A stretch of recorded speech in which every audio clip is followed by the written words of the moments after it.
La coopération tripartite Chine, France, Afrique a déjà donc obtenu de bons résultats. Parce que, vous savez, en 2015, la Chine et la France ont signé un communiqué conjoint sur la coopération dans les marchés tiers. Et cette coopération a attiré l'attention et surtout a bénéficié donc du soutien de la part des hauts dirigeants chinois, français et africains.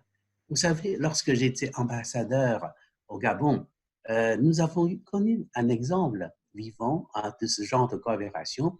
La compagnie française Comilog et la compagnie chinoise Tiancheng ont coopéré avec le ministère donc, des Mines du Gabon pour réaliser un grand projet, donc celui de construire une raffinerie de manganèse au Gabon. Et ce projet a beaucoup de bénéfices pour les trois parties. Par exemple, pour traiter sur place les minerais de manganèse, pour accroître, augmenter la valeur ajoutée, donc des ressources carbonaises, et aussi pour créer beaucoup d'emplois sur place pour la population locale.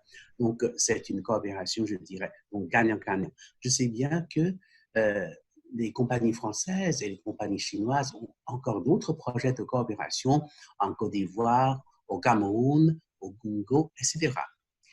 Parlons donc de cette coopération. Je crois qu'il y a beaucoup d'atouts entre parmi donc les compagnies françaises et les compagnies chinoises. Parlons d'abord de la France. La France donc, a des liens historiques et culturels de très longue date avec l'Afrique. C'est pourquoi donc les compagnies françaises se sont installées en Afrique depuis très longtemps.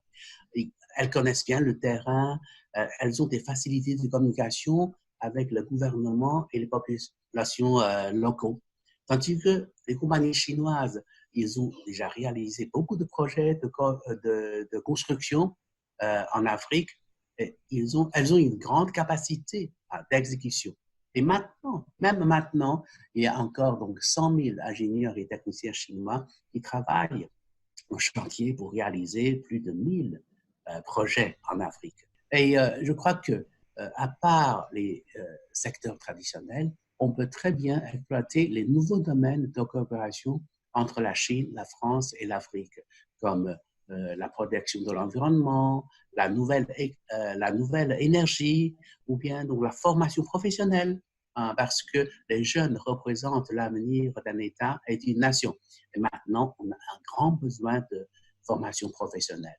Je sais que des compagnies chinoises ont déjà construit, inauguré même des centres de formation professionnelle en Afrique. Par exemple, il y a une semaine seulement, on a inauguré un grand centre de formation professionnelle au Mali, hein, avec la présence de son Premier ministre au Mali. Dans ce domaine-là, les Français, ils ont donc les avantages de langue. Ils pourraient très bien donc donner des cours dans ces centres-là. Comme ça, une coopération entre les trois parties, ce sera donc bénéfique pour tout le monde. En tout cas, je suis pleinement confiant hein, en cette coopération gagnant-gagnant et on va donc créer des mécanismes, c'est pas de communication hein, entre la Chine, la France et l'Afrique pour que les hommes d'affaires se rencontrent régulièrement, discutent ensemble et pour trouver des opportunités de coopération.